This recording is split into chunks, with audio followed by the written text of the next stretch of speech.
Elle s'est fait connaître dans Love Story il y a 4 ans. Aujourd'hui, elle va être reconnue pour ses talents de comédienne et d'artiste peintre. Voici Elisabetta Fantoni. Tu es ma star de soir.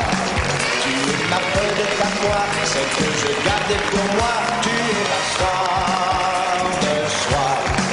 Que tu sois vedette ou pas, cela ne m'importe pas.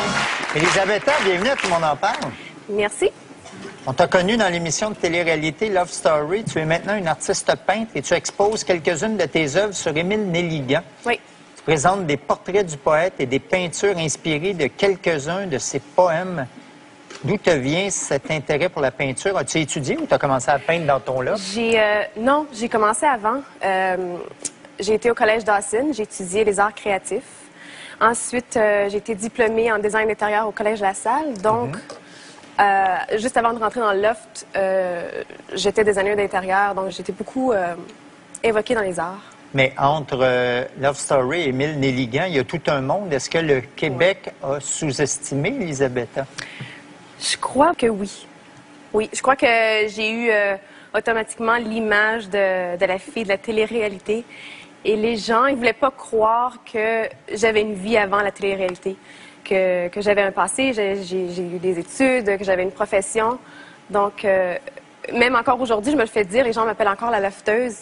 Et c'était en 2006. Donc, je suis plus une lofteuse, j'ai été une lofteuse pendant 7 semaines.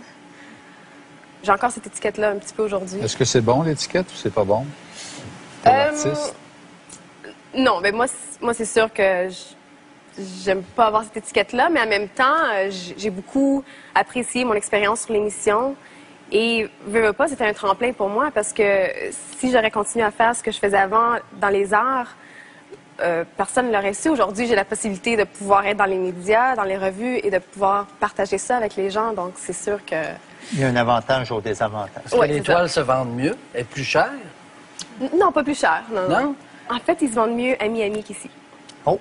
Ouais. Il pognait Love Story à Miami. Non. Non, c'est ça, Miami, ils ne me connaissaient pas à cause de Love Story, mais... T'as peint le visage du célèbre boxeur Mohamed Ali. Oui. On peut le voir ici. Est-ce qu'il l'a vu, J'étais supposée de lui remettre en personne. l'œuvre? Oui, mais il n'est pas en état de santé. Donc, durant l'événement, il a dû retourner chez lui, mais j'ai pu la remettre à Angelo Dundee, qui est son gérant et son coach.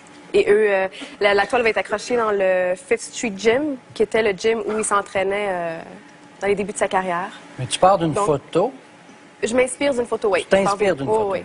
Mais c'est pas de la projection, là. J'ai une vidéo qui démontre la façon que je peins. Alors, Manon. Il y a la page. Hein?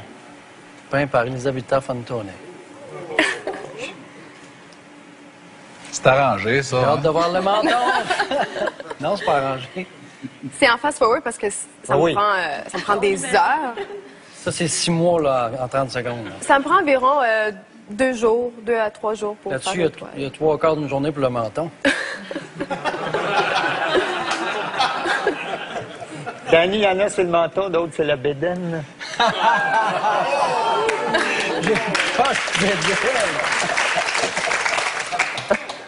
Donc, tu as Alors, passé 2 jours habillé pareil, c'est ça que tu nous dis?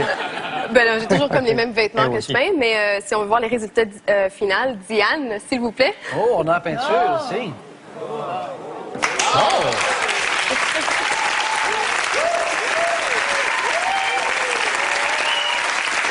On a des amis en commun, Dan des Cornflakes. Oui. Et on a trouvé que c'était une bonne idée de Ben oui. faire une toile. C'est très gentil. Tu pourrais l'acheter pour la mettre dans ton bureau. Et t'en fais souvent? Beaucoup. Surtout récemment, j'ai de plus en plus une grosse demande à Miami. J'ai peint les sœurs Kardashians. J'ai une demande de... Sont 2 vedettes de télé-réalité. sont 3. Sont 3. 3 sœurs, oui. C'est pour leur boutique. Ils m'ont demandé de faire leur portrait. Ils étaient en tournage de leur émission Chloé and Courtney Take on Miami. Donc, ils étaient en train de rénover leur boutique. Et ça t'a beaucoup aidé, ça, parce qu'elles sont très populaires. Oui, par après, j'ai eu Gretchen Rossi, The Real Housewives of Orange County, qui est venue de L.A. à mon vernissage à Miami. Elle et son copain qui est aussi sur l'émission. Oui, c'est elle. L'an dernier, tu as exposé une trentaine de portraits de femmes blondes, Oui. dont Marilyn Monroe, Brigitte Bardot, Pamela Anderson, Gwen Stefani et Catherine Deneuve. Et tu dis qu'elles sont blondes et elles ont eu à prouver davantage qu'elles étaient capables de faire leur place. As-tu l'impression que c'est ton cas aussi? Oui, ce sont des femmes multitalentueuses, des femmes d'affaires exceptionnelles et qui ont sans doute, à un moment donné, à travers leur carrière, ont passé à travers l'image préconçue de la blonde, qui est cliché, mais qui existe encore aujourd'hui parce que je l'ai vécu souvent. Moi aussi, j'étais blond pour 2 rôles, puis le monde me respectait plus. J'étais plus capable de me stationner en parallèle. En tout cas, c'est l'enfer. On va regarder un extrait du Loft en 2006. Ah, wow, OK. Manon.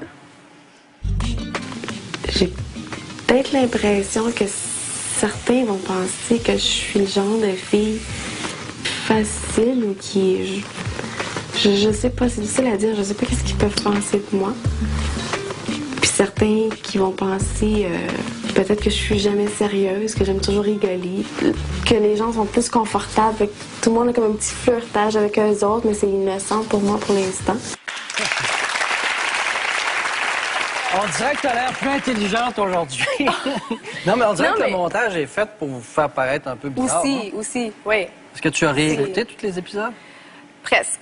À un moment donné, je me suis allée parce que c'était long, mais je sais qu'il y a certains moments où est-ce que j'étais déçue parce que c'était pas vraiment ça qui s'était passé. C'est sûr que eux, ils font des montages pour avoir leur code d'écoute, ouais. Mais c'est drôle parce que je vois le clip et c'est comme si c'est pas moi. C'est comme si je regarde vraiment. C'est toi, c'est toi. Non, je sais, mais c'est juste j'ai oublié. C'est drôle quand même la vie parce que au Québec, tu es reconnue comme une fille qui a fait de la télé-réalité. Tu es déménagée à Miami pour aller travailler comme artiste peintre. Et ce qui t'a rendu célèbre, c'est peindre des gens qui étaient dans une télé-réalité. C'est comme si la télé-réalité te rattrape. Oui, mais Mohamed Ali, non? Elisabetta, tu as décroché un premier rôle dans un film indépendant qui s'appelle My Name is Sandy. Tu incarnes une immigrante clandestine d'origine française qui travaille comme prostituée dans les rues de New York. Manon.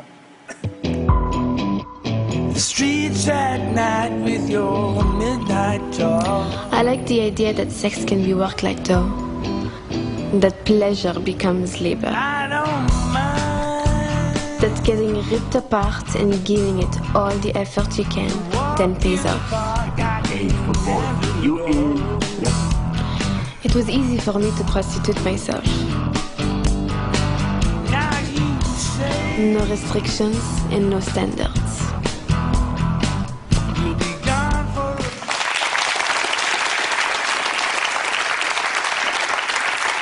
Ça a l'air à brasser. En passant, le film aurait pu s'appeler Soft Story.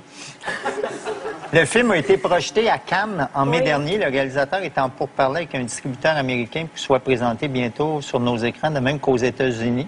Tu as l'impression que c'est ce rôle-là qui pourrait lancer ta carrière? Je l'espère. J'y crois beaucoup au film. J'espère beaucoup que le film va voyager. Ils viennent d'avoir leur distribution. La première va être à New York en mars, au printemps. Donc, j'espère beaucoup que le film va avoir la visibilité qu'il mérite. Est-ce qu'il y a une galerie qui te représente au Québec? Oui, j'ai une galerie et j'ai des agents. À Montréal? À Montréal et à Miami. Il y a le Team 7 à Miami qui me représente. Je fais un vernissage avec eux pour le Art Basel, qui est un des plus gros événements de l'art qui se passe à Miami. J'ai la galerie Gustave Calix à Miami également qui me représente. J'ai un gros vernissage solo dans le Art District. Et à Montréal, je suis avec la galerie MX. C'est Pour vrai, plus vous de êtes- détails, vous composez le 79011. À quelle heure elle ferme la billetterie? Tu vas à 24 heures jusqu'en 2012. Oui, exactement. Puis après minuit, c'est Patrick qui répond. Oui, c'est moi. Alors. Elisabetta, est-ce que tu restes avec nous?